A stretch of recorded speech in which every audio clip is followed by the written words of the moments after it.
suis enfin vraiment contente de revenir. J'attendais ce moment depuis un bon moment, mais je vous cache pas que j'avais énormément peur, énormément d'appréhension. Le fait de me re-exposer, de me relivrer à vous, de même vous expliquer, enfin ce que je vais vous dire dans cette vidéo, c'était pas facile pour moi. J'ai tellement procrastiné cette vidéo.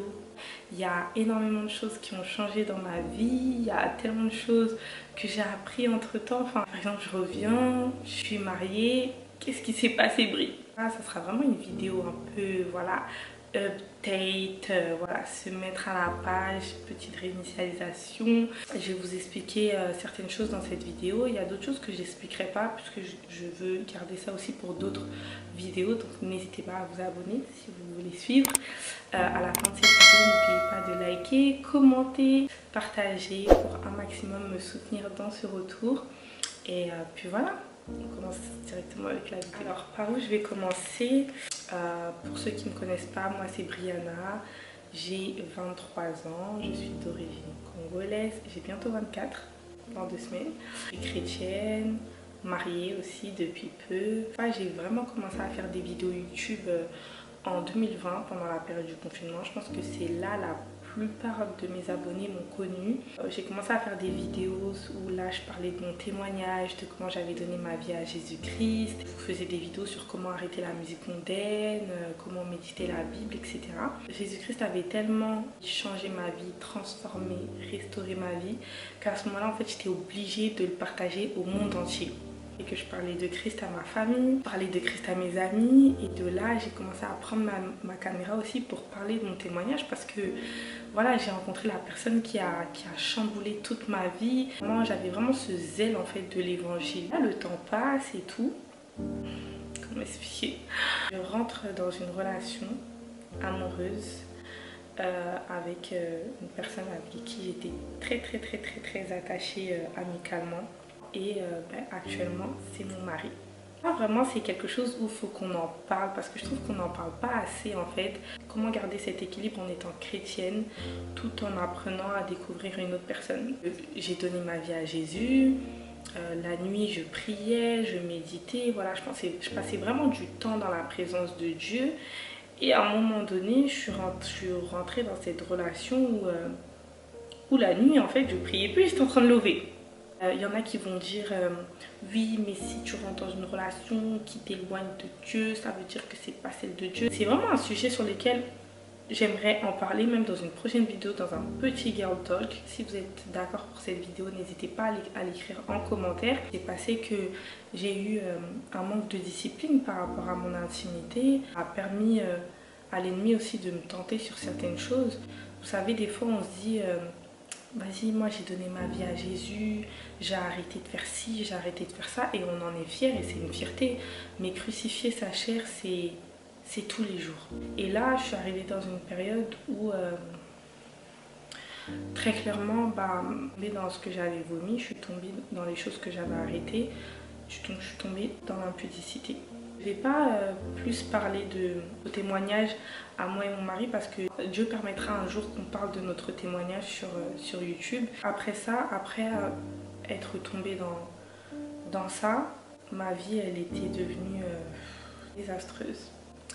J'étais plus en intimité avec le Seigneur, j'avais souillé mon corps qui est le temple du Saint-Esprit. Le diable il a pu entrer dans énormément de choses et faire un désastre à ma vie en fait. Il y avait des choses qui pour moi étaient une facilité, qui n'étaient plus une facilité, et que ça soit pour moi ou pour mon mari aussi, ça a été pareil.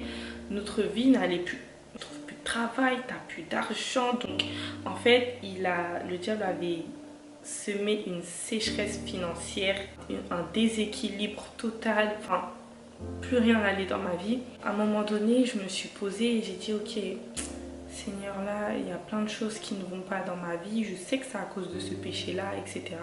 J'en parle avec mon mari et tout, et en fait on se dit stop, c'est bon, parce que plusieurs fois en fait quand on tombait on se disait tout le temps là c'est bon on arrête, et on retombait. Non, le diable il s'est tellement amusé de cette situation en fait pour créer plein de troubles, que ça soit entre moi et lui, dans plein de choses. Et on décide vraiment d'arrêter, de rentrer dans cette abstinence, etc. Je demande pardon à Dieu. Demander pardon, c'est le renoncement. Donc en fait, tu confesses le péché, tu renonces et tu demandes pardon en fait. On décide vraiment de rentrer dans cette abstinence, je demande pardon à Dieu, mais il y a toujours cet esprit de culpabilité en fait qui me fait culpabiliser. J'ai eu du mal à reprendre même ma vie d'intimité. Pourquoi? Parce que tu te sens sale en fait. Je doutais même de me dire, mais est-ce qu'un jour je vais récupérer ma vie de prière? Pour moi en fait j'avais tout perdu. Et là ce qui arrive c'est que ça c'était du coup en 2022. Et peut-être 3 mois après vient le relâchement du coup de mon père spirituel pour qu'on puisse ouvrir l'église locale, donc mon église Nouveau Souffle. Waouh! Un jour il y a une réunion qui se fait par rapport à l'ouverture de l'église. Le pasteur et tout me dit voilà, Dieu t'a désigné pour que tu sois responsable de l'accueil. Et là, je pleure. Je sais pas comment vous expliquer que je me disais c'est pas possible. Comment Dieu il peut encore me faire confiance pour me donner des responsabilités comme celle-ci, une responsabilité où c'est un honneur, c'est un privilège, c'est une grâce. Mais comment il peut me faire confiance après ce que j'ai fait? La culpabilité était vraiment trop présente pour moi. Je ne me sentais plus digne de servir Dieu. Et même par rapport à YouTube, si je ne revenais pas, c'est parce que YouTube, je ne le prends pas simplement pour le fait de faire des vidéos et de gagner de l'argent. Je le prends vraiment pour mon service. J'ai des vidéos, je parlais de Christ, j'évangélisais à travers mes réseaux. Même à cause de tout ça, en fait, je voulais pas reprendre la caméra en fait pour venir vous faire des vidéos et vous parler de quoi alors que j'étais tombée dans la pudicité, j'étais plus en intimité avec Dieu. Enfin, je voulais pas en fait reprendre ma caméra et venir vous parler comme si de rien n'était alors que ça n'allait juste pas en fait. Je me dis voilà, tu seras responsable de l'accueil, mais là je me suis dit mais Seigneur, comment tu peux encore me faire confiance? Je bénis le Seigneur parce que j'avais aussi mon pasteur en fait qui était là et qui croyait encore en moi en fait. Moi, pourquoi moi? Moi à qui Dieu m'a tellement donné, j'ai donné ma vie à Jésus-Christ, Jésus-Christ a transformé ma vie. Il y a des choses auxquelles je m'y attendais même pas que Dieu a fait pour ma vie et moi en fait je voyais comme si voilà, j'avais trahi Dieu en fait et que pour moi c'était pas pardonnable en fait. C'est là que j'ai découvert réellement la miséricorde, l'amour de Dieu. En fait, on connaît tellement que le pardon des hommes, un pardon qui oui je te pardonne mais j'oublie pas. Avec Dieu c'est pas comme ça en fait. Il y a un verset qui dit, lui qui confesse ses péchés, Dieu est juste et fidèle pour le pardonner et le purifier de toute iniquité. Il est juste et fidèle pour te pardonner et même te purifier. C'est-à-dire que quand il te purifie, ce péché-là, il est même plus sur ta vie en fait. Le but de Dieu, ce n'est pas que le diable gagne sur ta vie. Le but de Dieu, ce n'est pas que l'ennemi puisse continuer à jouer avec toi en fait. Le but de Dieu, c'est que tu sois avec. On ouvre l'église le 5 février 2023, on ouvre l'église. Alors d'aujourd'hui, je peux dire que le service de servir Dieu, ça m'a sauvée. Des fois, quand le péché il entre dans votre vie, c'est dû aussi à un manque d'inactivité. Tu t'ennuies, tu pêches. Tu n'as rien à faire, tu pêches. Mais à ce moment-là, en fait, dès que le service est rentré dans ma vie, on était trop occupés. Clairement, voilà, on était trop occupés, concentrés sur l'église, il y avait tellement de choses à faire. La semaine, tu es en intercession, tu diriges une équipe, c'est toi qui fais l'intercession. Vous voyez, il y avait toutes ces choses où là, en fait, t'as plus le temps en fait. Du coup, le temps avance. 5 février 2023, on fait l'ouverture de l'église, comme je vous l'ai dit. Et en 1er mai 2023, mon mari décide de me demander en mariage. Je ne ferai pas sur les détails du mariage, je vous ferai ça vraiment dans une autre vidéo. Mais sachez que ça a été très compliqué. Ça a été très compliqué. J'ai fait la lettre et tout, à savoir que nous ne sommes pas de la même origine. Il est de la Guadeloupe, je suis congolaise, donc on n'a pas du tout la même culture au niveau de la dot, etc. Donc il y a beaucoup de choses qui ont été très compliquées. Vous savez, des fois et tout, on aime bien dire et tout, oui, c'est les combats du mariage, etc. Mais par moments, il faut faire très attention à nous-mêmes ne pas être le propre combat de notre mariage. Je vous en parlerai dans une autre vidéo, mais Ça n'a pas été facile, j'ai beaucoup appris cette période aussi de ma vie. Et des fois, la bénédiction, elle est là, elle est à vous, il y a écrit votre prénom dessus.